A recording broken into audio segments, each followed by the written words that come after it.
بسم اللہ الرحمن الرحیم۔ السلام علیکم، روشنی لائٹ چینل میں خوش آمدید۔ ناظرین اکرام، سلطنت عثمانیہ کی تاریخ میں ترگت ایلپ وہ کردار ہے کہ ان کے بغیر یہ تاریخ نامکمل ہے۔ چونکہ محمد بوزدیک سلطنت عثمانیہ کے بانی عثمان اول یا عثمان خان کی زندگی پر ایک تاریخی ڈرامہ سیریز کرولش عثمان ہمارے سامنے پیش کر رہے ہیں، جس میں تاریخی واقعات کو ایک ڈرامے کی صورت میں ہمارے سامنے رکھا گیا ہے، تو لازماً بات ہے کہ تاریخ کے اہم کردار بھی اس ڈرامے میں موجود ہونے چاہیے۔ مان لیا جائے کہ ڈرامے میں تاریخ کو ہو بہو نہیں دکھایا جا سکتا، ورنہ وہ ایک ڈرامے کے بجائے ایک ڈاکیومنٹری فلم بن جاتی ہے، جو کہ ہر کسی کے لیے دیکھنا اس کے بس کی بات نہیں۔ اس لیے ڈرامے کو انٹرٹیننگ بنانے کے لیے واقعات اور کرداروں میں معمولی سی تبدیلی کی جاتی ہے، جو کہ ڈرامے کا مزہ بڑھا دیتی ہے۔ مگر محمد بوزدیک سے ہم اتنی بڑی تبدیلیوں کی توقع نہیں کر رہے تھے جو انہوں نے کرولش عثمان میں کی۔ ناظرین اکرام، یوٹیوب کے پلیٹ فارم سے ہم یوٹیوبرز کی طرف سے یہ بات کرنے کا مقصد یہ ہے کہ کرولش عثمان کا اردو ترجمہ یا انگلش ترجمہ کرنے والے پاکستانی ترک گروپس کے ساتھ ان ٹچ ہوتے ہیں، اور وہ ترک گروپس یا پیجز محمد بوزدیک کی آفیشیل ٹیم کے ساتھ ان ٹچ ہوتے ہیں، جو کہ بوزدیک کے فیس بک، ٹویٹر اور انسٹاگرام اکاؤنٹس وغیرہ چلاتے ہیں۔ اس لیے ہمارا نقطہ نظر، تعریف اور احتجاج سب ان تک پہنچتا ہے۔ اس کے علاوہ محمد بوزدیک کے آفیشیل سوشل میڈیا اکاؤنٹس پر بھی کرولش عثمان کے ناظرین اپنی پسندیدگی کا اظہار کرتے ہیں یا کسی بات پر اپنا احتجاج ریکارڈ کرواتے ہیں۔ آپ لوگ ان اکاؤنٹس پر جا کر دیکھ سکتے ہیں کہ ترکی کے لوگ بھی محمد بوزدیک سے اپنے کمنٹس کے ذریعے مسلسل احتجاج کر رہے ہیں کہ بات عثمان خان کی فتوحات اور سلطنت عثمانیہ کے قیام کی ہو، اور اس میں نہ ارطغرل شامل ہے اور نہ ترگت۔ مثلاً کراچا حصار کلی ہی کی بات کر لیں تو بڑے بڑے مورخین مثلاً مصر اوغلو اور ڈاکٹر علی محمد السلابی کے مطابق اس فتح میں ارطغرل غازی اور ترگت ایلپ دونوں ہی عثمان غازی کے ساتھ تھے، اور ترگت ایلپ تو عثمان غازی کی فوج کے سپہ سالار تھے اور جنگوں میں عثمان غازی کی فوج کی قیادت کیا کرتے تھے، جبکہ یہاں صرف عثمان غازی ہی اپنی فوج کی قیادت کر رہے ہوتے ہیں۔ اور اس قلعے کی فتح کے بعد عثمان نے ترگت کو اینازول کا علاقہ فتح کرنے بھیجا، اور بعد میں خود بھی اس مہم میں ان کے ساتھ شامل ہو گئے۔ اور اینازول کی فتح کے بعد ترگت ایلپ عثمان غازی کی طرف سے اس علاقے کے امیر بنا دیے گئے، اور وہاں ترگت ایلپ نے 36 سال حکومت کی۔ اگرچہ ترگت ایلپ کی نجی زندگی کے بارے میں بہت کم معلومات ہیں، لیکن یہ بات اچھی طرح سے معلوم ہے کہ وہ نہ صرف ایک تاریخی شخصیت ہے بلکہ ایک افسانوی شخصیت بھی ہے، جن کا ذکر ترکی کی لوک داستانوں میں کیا جاتا ہے۔ اور ترک تاریخ کے علاوہ ترگت ایلپ کی جنگی مہمات کا ذکر بازنطینی تاریخ میں بھی درج ہے۔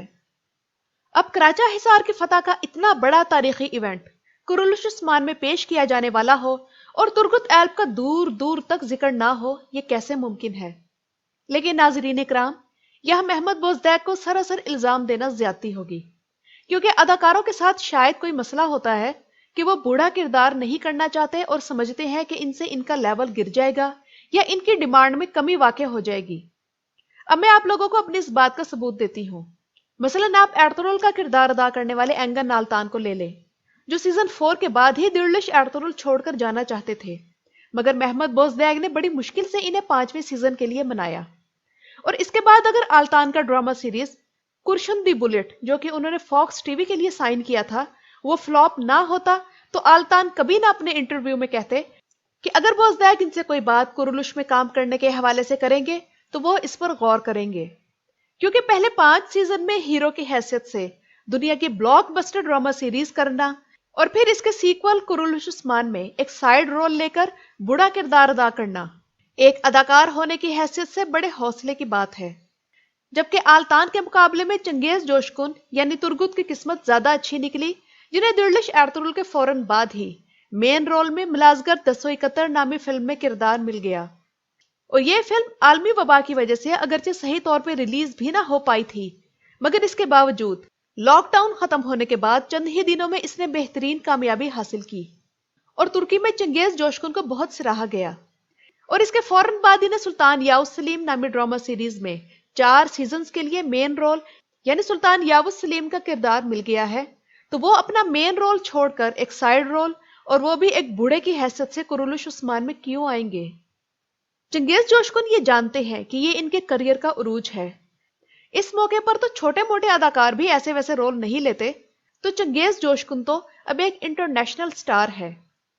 دردش ایرترول میں سے صرف بامسی ہی بوڑھا کردار ادا کرنے کے لیے تیار ہوئے یا پھر سلجن، اور ہم انہیں سیلوٹ پیش کرتے ہیں کہ انہوں نے جوان ہوتے ہوئے بھی اپنے ناظرین کی خوشی کو سامنے رکھا اور کرولوش عثمان میں بوڑھے کردار میں نظر آئے، اور یہی دو کردار ہی کرولوش عثمان میں ہمارا دردش ایرترول سے تعلق قائم رکھے ہوئے ہیں۔ اگر براک اوزجویت کرولوش عثمان میں 6 سیزنز تک عثمان غازی کا رول نبھائیں گے تو لازماً وہ بوڑھے عثمان غازی کا رول بھی کریں گے، مگر بڑھاپے کا کردار ادا کرنے کے لیے بوزدیگ عثمان کو رقم بھی ٹھیک ٹھاک دے رہے ہیں،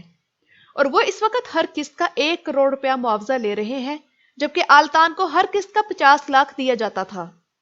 محمد بوزدیگ نے کرولوش کا 1 سیزن ایرترول کے بغیر تو گزار دیا، مگر عوامی احتجاج پر جو ایرترول لایا گیا ہے، آپ سوچیں کہ اسے کتنا سکرین ٹائم مل رہا ہے،